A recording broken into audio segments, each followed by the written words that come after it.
English vocabulary for beginners. Ally. An ally is someone who agrees to help or support you. For example, I was happy to find many allies who share the same opinion as me. Ally. Boast. To boast is to talk about how good you are. Example, we all became tired of listening to him boast about himself all day. Boast.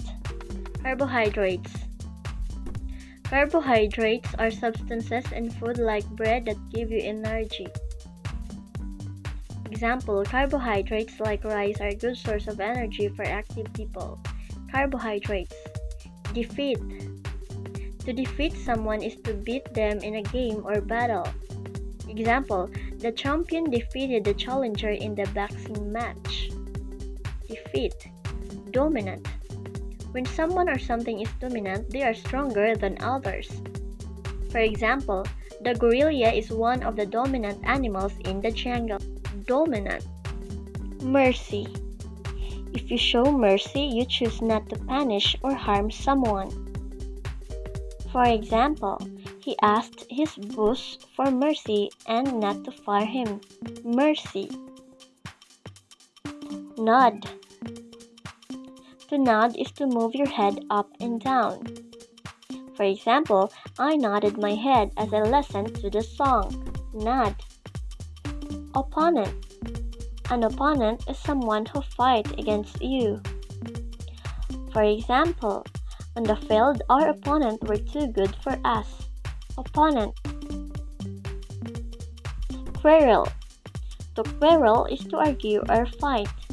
For example, Billy quarreled with his wife about buying a new house. Quarrel.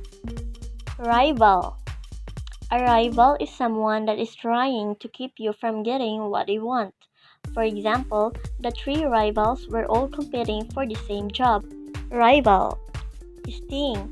To sting is to cause pain by pushing a sharp part into the skin.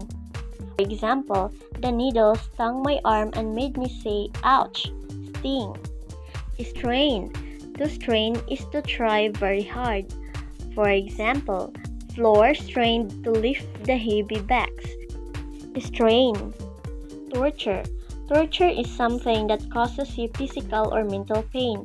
For example, Greg thought that writing the essay was torture. Wrestle. To wrestle is to play a game where you try to push someone to the floor. For example, my mom loved to wrestle when she was in college. Wrestle. Mini story. Mark was a nice boy, but sometimes the other boys made fun of him because he was so tall and skinny. Mark's biggest problem was Ryan. He was a bully who boasted about his strength. One day, the boys learned about the special middle school Olympics. Their gym class was going to be in it. Many kids were excited, but Mark thought it sounded like torture. That morning, Mark ate plenty of carbohydrates for breakfast. At the classroom, the teacher asked if they were ready. Everyone nodded except Mark. I got stung by a bee. I need to see the nurse, said Mark. He made it up so he wouldn't have to play. I don't believe you. Get ready to play, responded the coach. First, they wrestled, then they jumped, but Ryan was dominant in every event. They strained all morning to defeat him. By lunch, they were sore. Their entire bodies ailed them. They thought about how to win. They knew the last game of the day was volleyball. Kids who used to be Mark's rival became his allies. They wanted him to help them beat Ryan. Mark was going to be Ryan's opponent.